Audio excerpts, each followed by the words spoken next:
Muy buenos días a todos y a todas. Supongo que os habéis dado cuenta, ya solo iniciar, que estamos teniendo algún problema técnico en el inicio. Estas son las cosas del directo, pero bueno, en todo caso, muy agradecido personalmente como moderador de este webinar. Muy agradecido por vuestra asistencia. Bueno, en el día de hoy, y ahora paso a presentar a los ponentes, pues vamos a seguir hablando de estrategia, como solemos hacer habitualmente en nuestros webinars, y hoy lo que vamos a es hablar de oportunidades, así le hemos querido titular, oportunidades estratégicas en el ámbito financiero, legal y fiscal de la empresa. Para hablar de esta interesante temática, donde pretendemos dar pequeñas pinceladas, dar orientaciones, dar pequeñas, llamémosle si queréis, advertencias basadas en la experiencia de las personas que nos acompañan.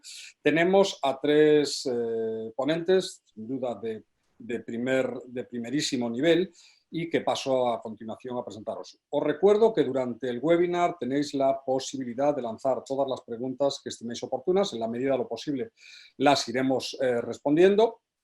Si no fuese posible a lo largo del evento, pues lo haríamos posteriormente. Bien, paso entonces, si os parece, a presentar a los ponentes que tenemos hoy. En primer lugar, nos acompaña Andrés Fernández Romero. Andrés es licenciado en Derecho por la Universidad de San Pablo CEU. Entre otras formaciones, realizó un MBA en el Instituto de Empresa en el año 93 y, tal y como él declara desde entonces, él asegura que va de crisis en crisis. Desde el 93, tras el boom de los eventos del 92, crisis del petróleo, devaluación de la peseta, luego las crisis financieras de las .com, Corralito en Argentina, las inmobiliarias del 2008 al 2013, cambios regulatorios en el sector energético, bueno, una serie de cuestiones y, si me permitís, de aventuras que Andrés ha podido disfrutar, que ha podido gestionar pues, desde distintas posiciones de dirección corporativa en el grupo Abengoa, en el cual ha estado durante muchos años en diversas, insisto, divisiones y responsabilidades, y desde el año 2019 ha tenido tiempo para observar la necesidad de acompañamiento y de unidad de actuación pues, en distintas empresas como consejero. Pertenece al grupo de consejeros, del mismo modo, del grupo de consejeros asesores del IAB de Servitalent, y hoy está acompañándonos. Muy buenos días, Andrés. Buenos días a todos. Muchas gracias. Tenemos en segundo lugar a Enrique Borrajo Lovera, licenciado en Administración de Empresas, con formación de posgrado en el Instituto San Telmo de Sevilla, con una larguísima trayectoria también en el grupo Abengoa. De hecho, se conocen ambos ponentes. Tiene también, por tanto, experiencia, en este caso, de más de 18 años en dirección corporativa de esta empresa cotizada. Está especializado en áreas financieras, en operaciones cooperativas de financiación y financiación de proyectos y temas de fusiones, desinversiones, etcétera. En la actualidad es consejero de diversas empresas, socio de una firma de consultoría y dirección de empresas y miembro también del IAB de Servitalent. Muy buenos días, Enrique. Buenos días. Gracias. En tercer lugar, y con ciertos problemas técnicos, cuestiones del directo, tenemos a Gonzalo Cuervo Díaz del Río. Gonzalo es asesor y consejero de empresas desde hace más de 15 años, máster en asesoría jurídica por el Instituto de Empresa, máster en fiscalidad de la empresa en el Centro de Estudios Garrigues. Ha trabajado en la primera consultora de servicios legales de este país, tanto en Madrid como en el País Vasco, especializándose en el ámbito del derecho financiero y tributario, siendo vicesecretario y consejero a lo largo de su carrera de algunas empresas del sector retail. También ha dirigido la tributación corporativa y las cuestiones mercantiles de una importante multinacional gallega, también del sector textil, y Gonzalo tiene amplia experiencia como consejero en procesos de internacionalización y en gestión de cambio organizacional. Actualmente ejerce como interim manager y como consejero asesor de diversas empresas y pertenece también al equipo de consejeros asesores del y AB de Servitalent. Muy buenos días, Gonzalo. Hola Alberto, muy buenos días. Muchas gracias a Servitalent por invitarme y lamento el imprevisto y las cuestiones del directo.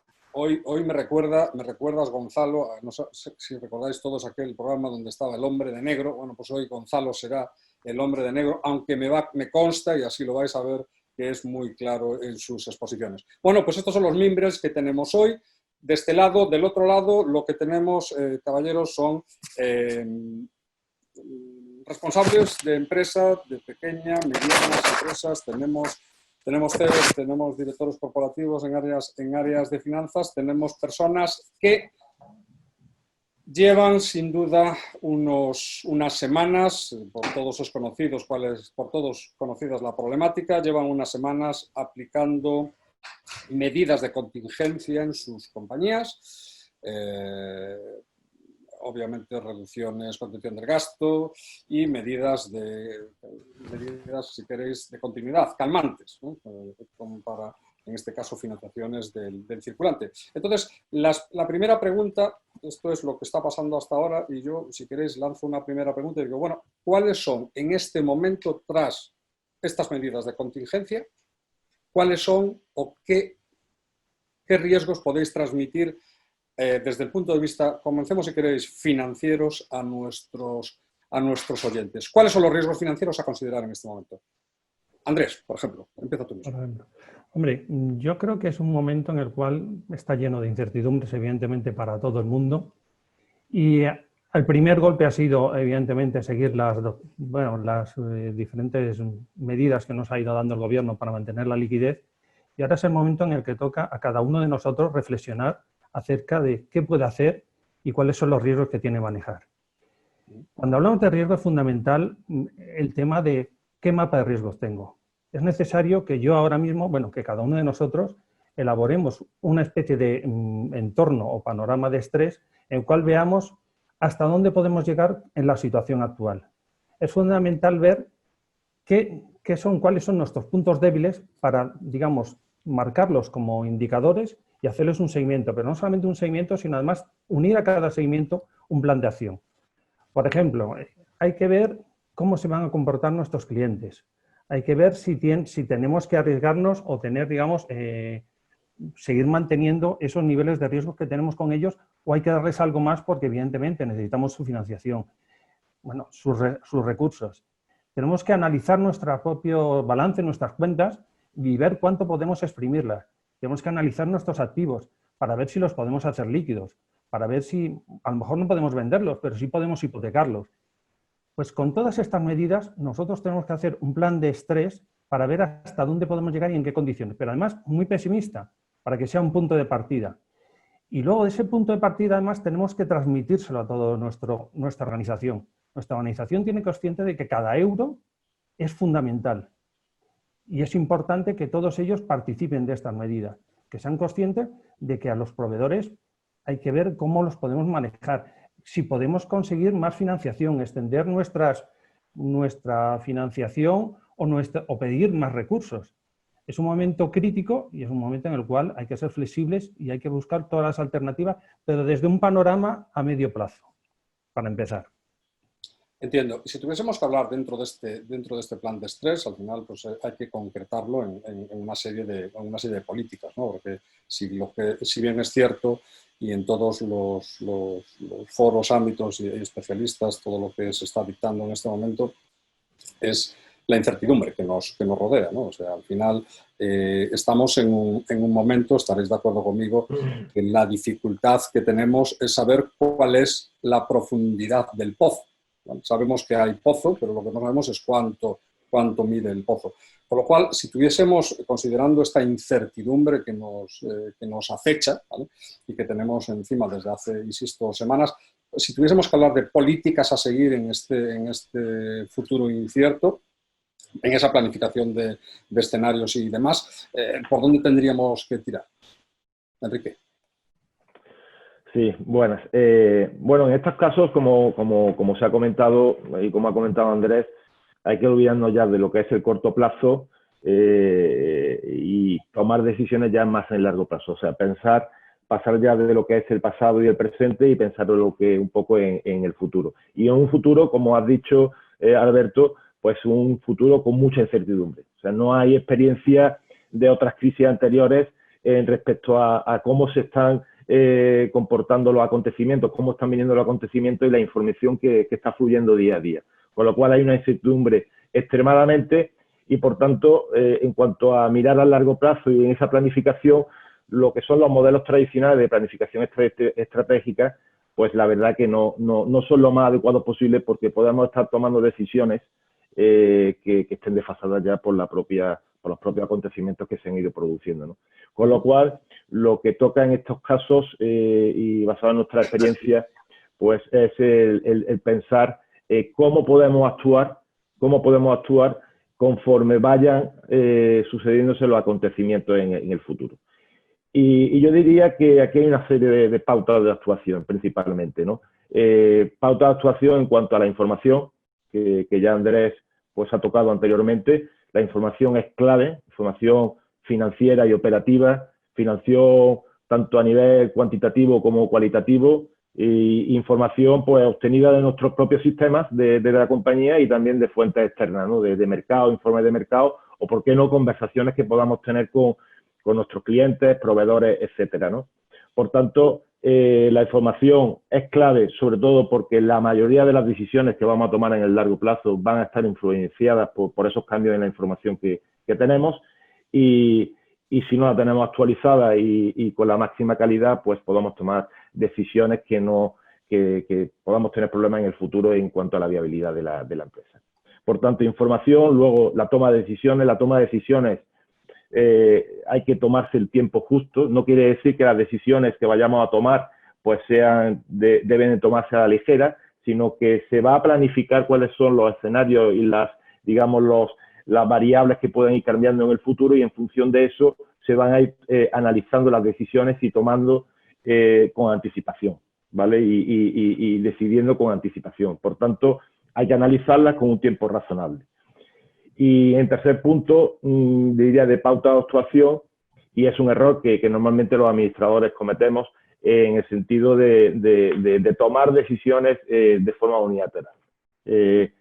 Ahora lo que toca es tener decisiones o tomar decisiones de la forma más consensuada posible, intentar en la medida posible para ello crear un comité específico. En algunas empresas pues le llaman comité de crisis, y ese comité de crisis pues que esté formado con el núcleo duro de lo que es la compañía, comité de dirección, consejo de administración, pero también sería importante que esté formado por personas internas de la compañía con otro perfil, que nos puedan de alguna forma dar una visión distinta a la que estamos acostumbrados en la alta dirección, y también por personas externas, especialistas en algún área en concreto, que puedan reforzar de alguna forma las decisiones a tomar. Dicho esto, lo que cabe ahora es hacer el plan. Y yo diría que para el plan estratégico o el plan, digamos, de crisis, a elaborar por el comité de crisis, varios pasos principales, ¿no?, a seguir, ¿no? Primero, analizar la situación actual, y que Andrés también lo ha comentado, o sea, en las principales áreas críticas de la compañía, clientes, ventas, proveedores, personas, finanzas, las operaciones también. O sea, establecer cuáles son las 4 o 5 áreas principales de la compañía, y en función de eso analizar los riesgos, como decía Andrés, analizar cuáles son las fortalezas que podamos tener y las oportunidades, porque las decisiones no siempre van a ir tomadas por situaciones negativas que puedan ir ocurriendo, sino situaciones también positivas que podamos tomar y ganar una ventaja competitiva en el mercado.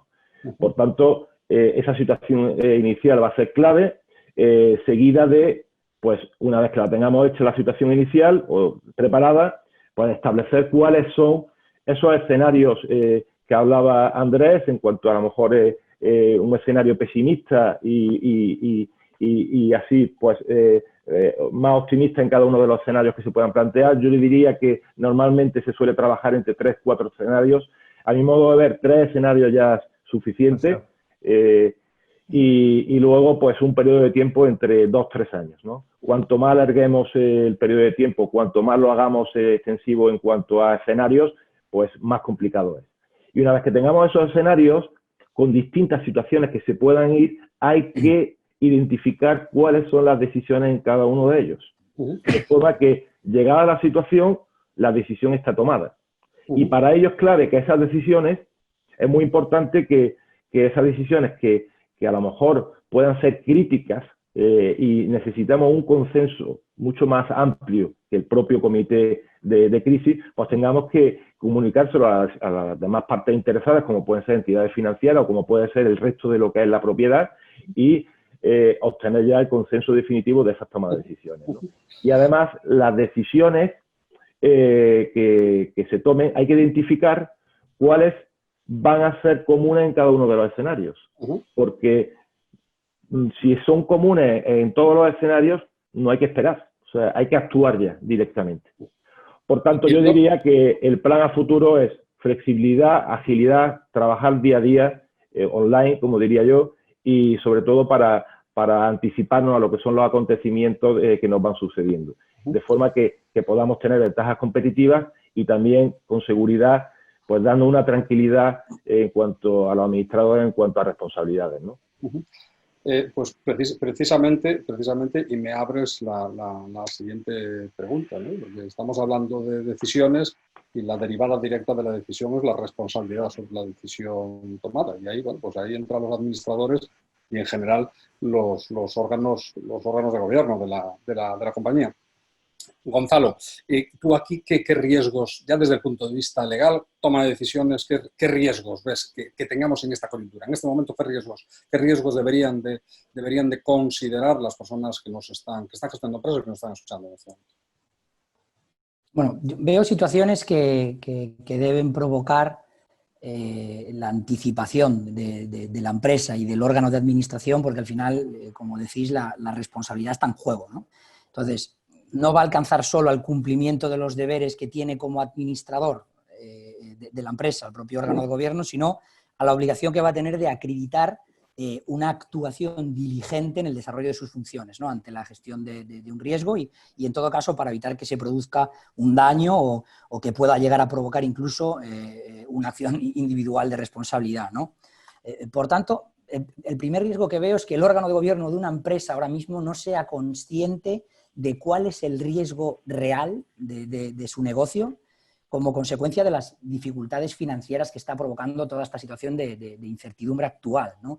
Y en los distintos grupos de interés, como muy bien decía Enrique, ¿no? Empleados, clientes, proveedores e incluso la propia administración pública, ¿no? Entonces, en este sentido, conocer la parte más operativa de los riesgos de la empresa siempre es importante para entender el alcance, porque al final este riesgo venga de un incumplimiento normativo, de un incumplimiento de un contrato, va a venir, pues eso, desde el desabastecimiento de un proveedor en relación con un producto material, pues eso, provocado por un incumplimiento contractual y que acaba en la ruptura de una cadena de suministro, pasando por el cierre de un local arrendado porque no se ha renegociado con éxito un viejo contrato firmado, hasta cualquier riesgo provocado porque los sistemas y procesos de la compañía no van alineados y la compañía se encuentra con una situación delicada, incluso con una deuda firme derivada de una situación que no se gestionó diligentemente, ¿no? Es decir, las situaciones son muchas, pero el riesgo, por resumirlo en uno solo, ¿no? Por así decirlo, es responder de algo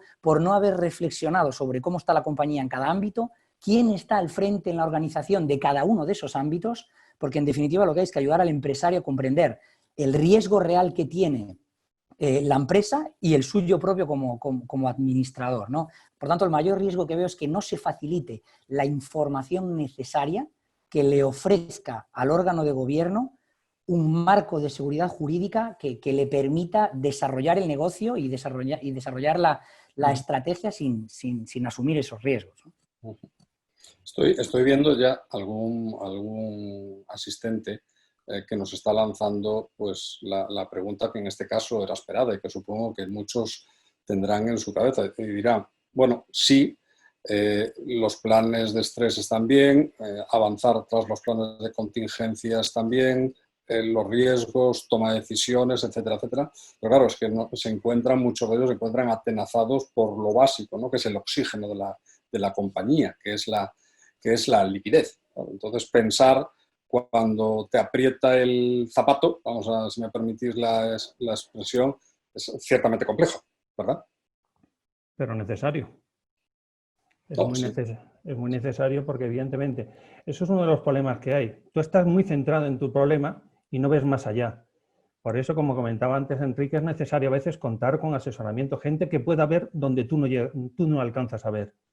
Es fundamental, como tú dices, estamos en una situación complicada, hay que exprimir el balance todo lo que podamos y sacarle toda esa liquidez. Ya hemos comentado algunas opciones, yo qué sé, intentar que los activos sean líquidos. Evidentemente, hay algunas medidas, digamos, públicas que están saliendo. De hecho, casi todos los días nos levantamos leyendo más el BOE que el Marca, por ejemplo, porque estamos viendo qué es lo que está ocurriendo. Y es cierto que ahora mismo es un problema de incertidumbre y de mucha confusión. Está claro. Sí, Enrique, por favor.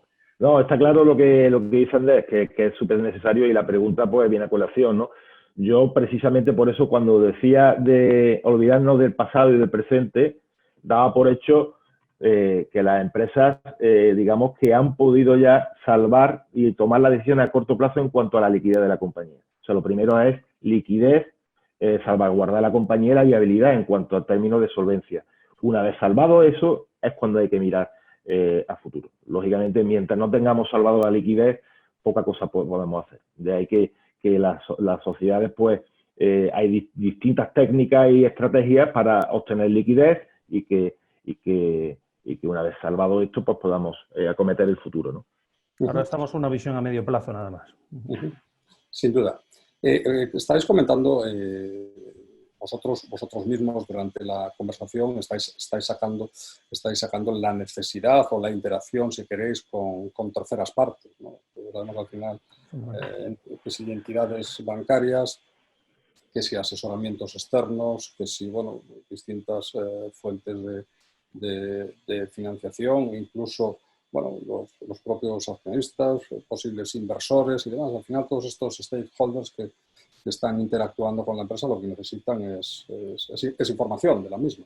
Entonces, ¿cuán importante es en este momento no solo tener los requisitos básicos de información, sino qué información desde el punto de vista financiero, desde el punto de vista legal, desde el punto de vista incluso fiscal, ya entrando más en concreción, por qué es importante y qué información deberíamos de manejar en este momento para mostrar a esas terceras partes? Enrique. Bueno, por empezar yo, pero aquí todos podemos dar nuestro granito de arena, ¿no? A ver, yo diría que la información en todos los ámbitos, financiera, legal, fiscal, laboral, etcétera, pues lógicamente es importante siempre es importante para la compañía. Pero la verdad es que en esta situación de tanta incertidumbre resulta ser clave. Resulta ser clave porque, insisto, como dije anteriormente, la mayoría de las decisiones se van a tomar en base a la información que podamos obtener, ¿vale? Y por tanto, si no tenemos esa información lo mejor preparada, de forma actualizada y en definitiva con una calidad suficiente, pues difícilmente esas decisiones van a ser correctas, ¿no? Pongo un ejemplo muy gráfico, extremo, pero muy gráfico, que es, por ejemplo, que en aquellas situaciones en donde la empresa prevea que en un futuro pudiera, de alguna forma, solicitar una situación preconcursal o concursal. Si no tenemos esa información bien preparada, actualizada, etcétera, difícilmente podamos tomar la decisión, llegado el caso, en el momento adecuado y dentro de lo que la normativa permite. Y de esta forma, pues, poner en riesgo a los administradores en cuanto a su responsabilidad, ¿no? Por tanto, ojo con esto, que es muy importante el tener la información en todos los ámbitos perfectamente actualizada y con la máxima calidad, ¿no? ¿Y cuáles serían dentro de esa información, más concretamente, qué factores se deberían de considerar dentro de esa información? Estaríamos hablando de valoración de activos, de pasivos, de riesgos de impago, etcétera, etcétera, porque hay un cierto rum rum, y sobre todo aquellas compañías que han salido al mercado, pues a buscar financiación, ¿vale? Y a buscar ayudas para desarrollar reformulaciones estratégicas y demás, que dependiendo de quién le haya, cómo tengan la foto, van a obtener mejores o peores resultados, siendo la compañía la que es. O sea, que no depende de cómo pintes el cuadro, parece ser, ¿no? Entonces, ¿cuáles son los factores concretamente a considerar?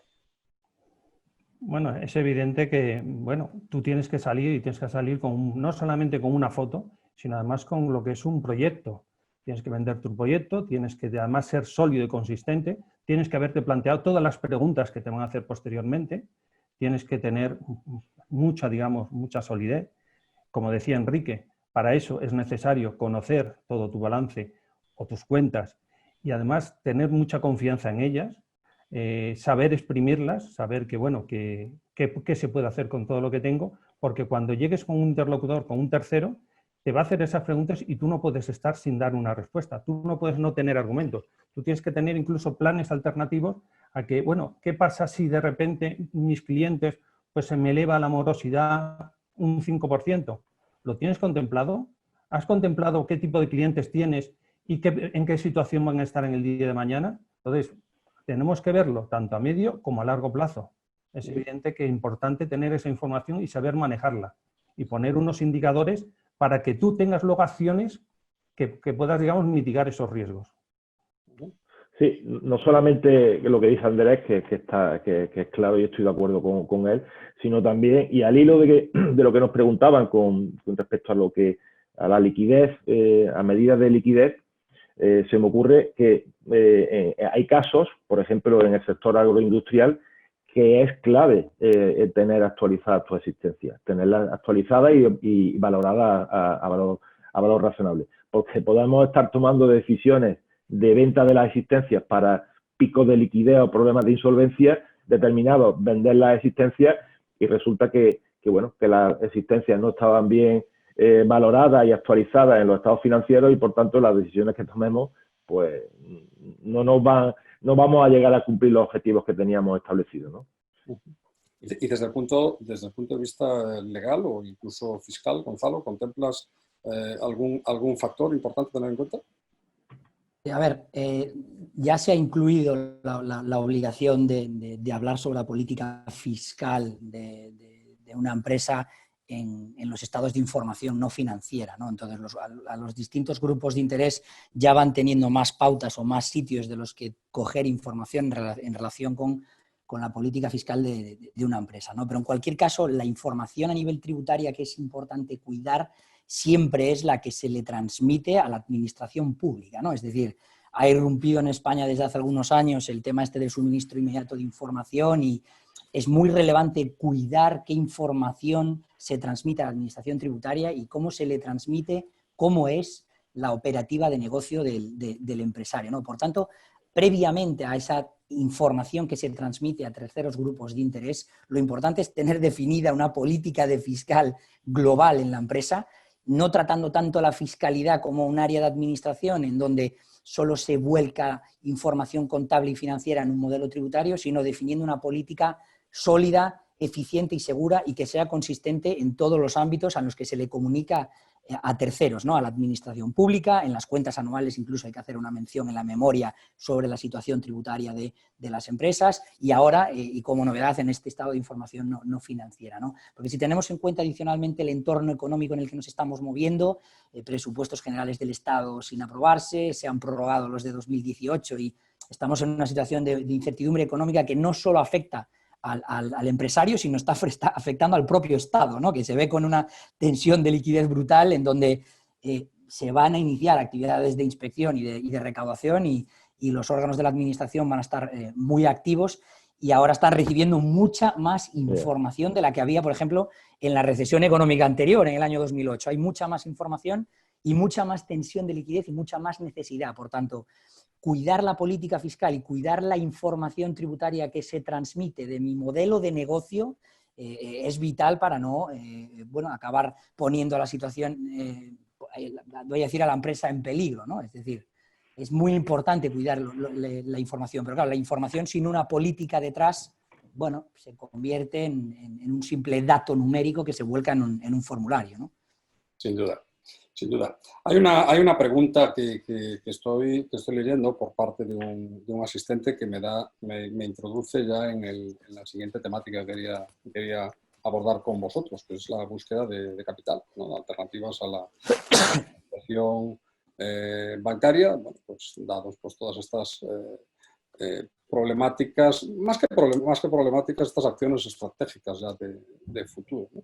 Y este asistente nos pregunta, José nos pregunta si creéis que va a haber más operaciones private equity o estos fondos también van a esperar por prudencia o situación de sus propios portfolios. Bueno, ahora mismo, a corto plazo, evidentemente, todo lo que es la financiación no bancaria, gracias quizás a lo que aprendimos en la anterior crisis, que de repente las entidades financieras cerraron el grifo y nos dejaron a todos tiritando, pues se ha ido generando diferentes propuestas. Respondiendo primero directamente a la pregunta que nos hacían, evidentemente ahora mismo es una situación de incertidumbre. Y los agentes, por así decirlo, van a analizar qué oportunidades tienen, porque siempre tienen que trabajar con oportunidades y van a revisar lo que comentábamos antes, ese modelo que hemos preparado a medio plazo y que podemos exportar.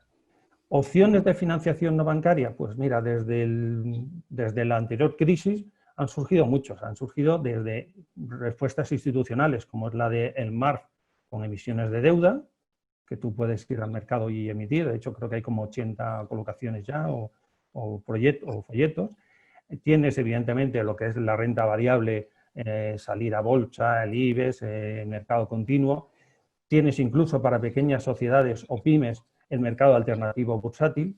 Tienes incluso por debajo de eso una propuesta que se generó en el año 2017, que es el premercado, sobre todo dirigido a startups, que las va preparando para, digamos, mostrarse a los inversores, a los private equity o cualquier otro inversor para dar un salto el día de mañana pues también a ese capital externo. Pero además también tenemos opciones, aparte de Family Office, tenemos los Business Angels que conocemos todos para proyectos también de startup, todo lo que es la financiación alternativa, crowdlending, crowd equity. O sea, hay muchas alternativas que es lo que nos ha dejado la anterior crisis. Nos abrió a otras alternativas. Entiendo que esto está íntimamente relacionado con el punto anterior que tocábamos, ¿no? Con la información a mostrar a todos estos colectivos, ¿no? para poder trabajar con ellos. Hay una pregunta que está relacionada, creo que, no sé si fue Enrique o fue Andrés, y hablabais de exprimir el balance todo lo que se pueda o lo que se quiera. Entonces, exactamente qué es exprimir un balance, creo que nos están preguntando. Y de todas formas, yo opino que dependerá de qué balance sea, ¿no? Para exprimirlo habrá que ver cuánto zumo tiene eso, ¿no? Bueno, hay que exprimir todos. Lamentablemente estamos en una situación que buscamos liquidez. Entonces tú te tienes que coger todo el balance y yo qué sé, como comentaba antes Enrique, lo primero, ver si mis existencias las puedo sacar. Eso es dinero. Si no lo puedo sacar, ya estoy teniendo un problema. Tengo activos que ahora mismo los puedo tener quietos. Yo recuerdo un caso con una explotación agrícola que decía, bueno, hay que sacar dinero también en otra situación crítica, porque el campo también lamentablemente está en una situación crítica. Y decía, bueno, ¿y ahí qué tiene? Y dice, no, pues mira, esa maquinaria, dice, eso es chatarra, no me vale para nada. ¿Cómo que no? La chatarra también se vende. Se venden hasta el plástico para reciclar. O sea, hay que buscar, hay que ser flexibles y hay que buscar la manera de que cualquier cosa que yo tenga dentro de mi balance pueda ser monetizable, o sea, que pueda obtener yo un recurso de ello. Sin duda, si pensásemos esto ya para los tres, ¿no? Al final esto, cuando estamos hablando de llegar a esta situación donde vuelve un poco al inicio, ¿no? Que es el leitmotiv del webinar de hoy, ¿no? Hemos aplicado medidas de contingencia. ¿Vale? Está claro que muchos no han acabado de aplicar esas medidas de contingencia. De cuenta, estamos viendo preguntas donde la estrella es la liquidez. Es que sí, todo está muy bien, pero es que no nos falta oxígeno para poder respirar y para poder avanzar.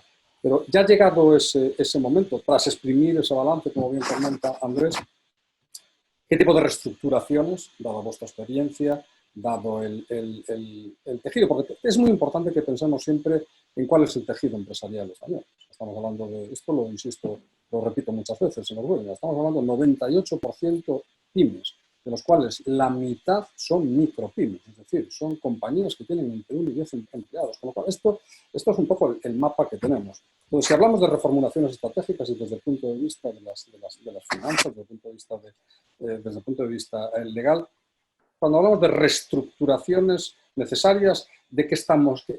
¿Cuáles son, desde vuestro punto de vista, son las primeras acometidas?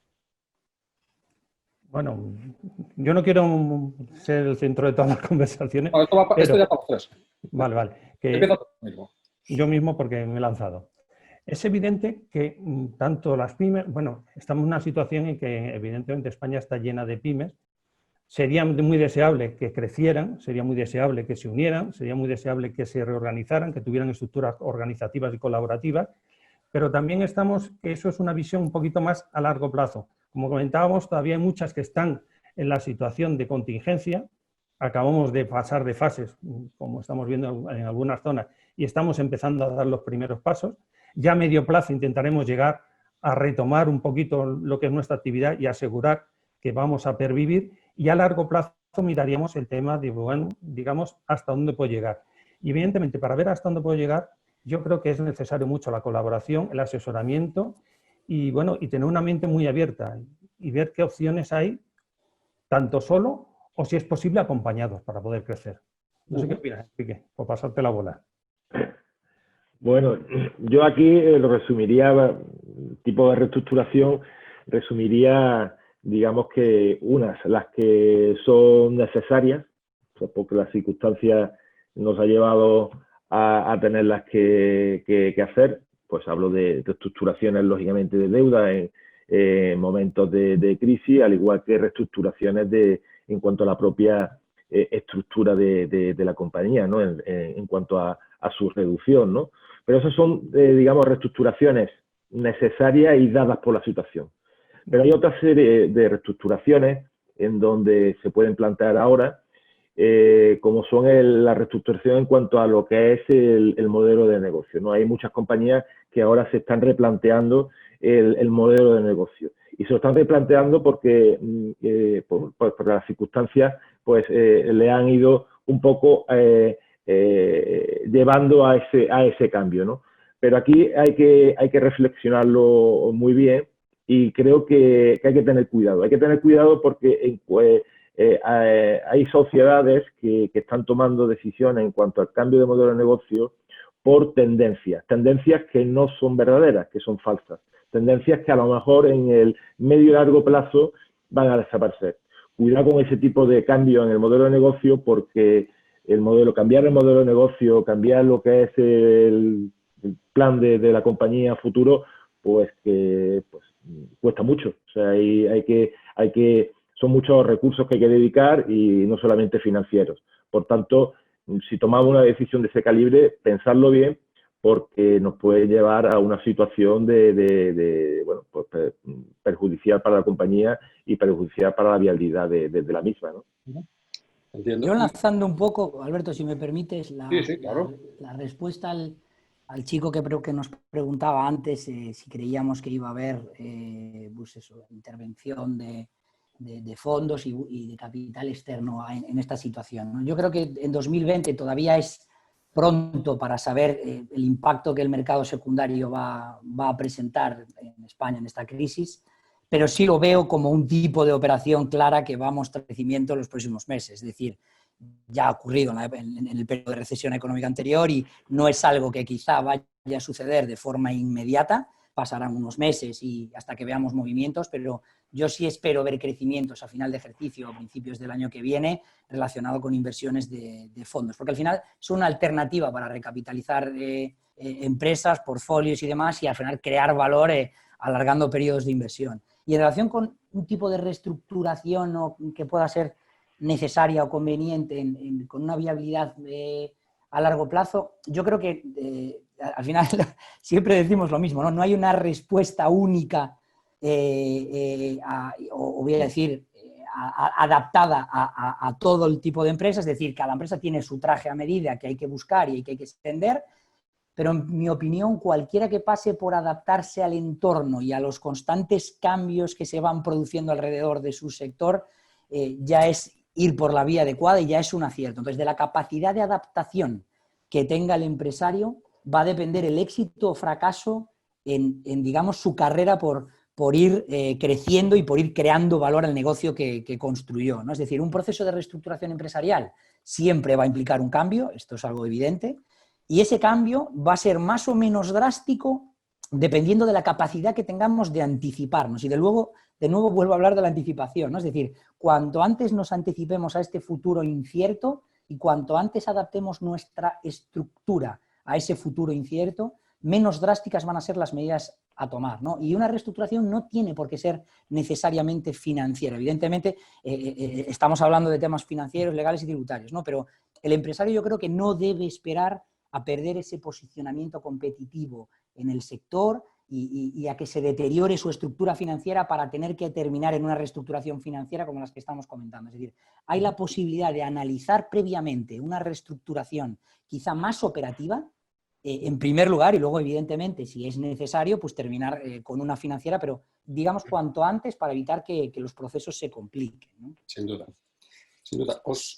Vamos a exprimir, nos quedan un minuto escasamente, ¿vale? Ya le estoy robando un poco de tiempo porque empezamos un poquito más tarde. Yo quiero lanzar una pregunta a los tres, a cualquiera de los tres, como queráis. Vosotros sois profesionales bregados en operaciones corporativas importantes, habéis estado en grandes empresas y en los últimos tiempos habéis compatibilizado pues, esas posiciones de una u otra manera y estáis aconsejando, asesorando, estáis como consejeros de la pequeña y mediana empresa. ¿Hasta qué punto? Porque muchas veces yo voy a ponerme en los zapatos del pequeño empresario. ¿Hasta qué punto hay esa transferencia desde la gran corporación, desde la gran empresa a la pequeña y mediana empresa? ¿Hasta qué punto las recetas que habéis aplicado o que se aplican a las grandes compañías son aplicables pues, a este pequeño empresario de Cuenca o a la pequeña empresaria de Toledo que tiene una empresa de suministros industriales? ¿Hasta qué punto? Por ser breve, yo creo que absolutamente total, o sea, aplica totalmente. Otra cosa es los recursos con los que lógicamente la pequeña empresa tiene, ¿no? Y lógicamente pues es imposible hacerlo de la misma forma que lo puede hacer una gran empresa por tema de recursos y por tema también de iniciativa, ¿vale? Pero digamos que las medidas a tomar por una gran empresa aplican a todas las empresas pequeñas, medianas, de cualquier tipo. De hecho, yo creo que es lo que desearían, tenerlas y poder acceder a ellas. Claro, sin duda.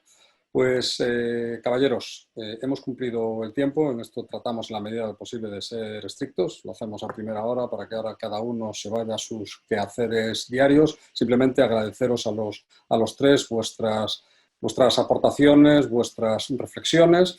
Espero que, y hablo ya para los que estáis al otro lado, que de alguna manera hayáis tomado las cuatro notas que a priori no van a solucionar nada, pero sí ayudan a reflexionar, que es la idea de estos cuestionarios.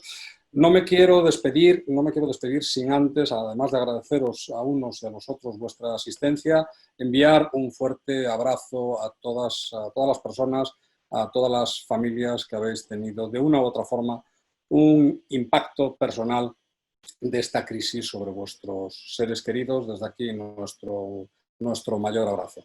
Y sin más, aquí lo dejamos por hoy. Muchas gracias, insisto, y hasta la próxima. Cuidaos.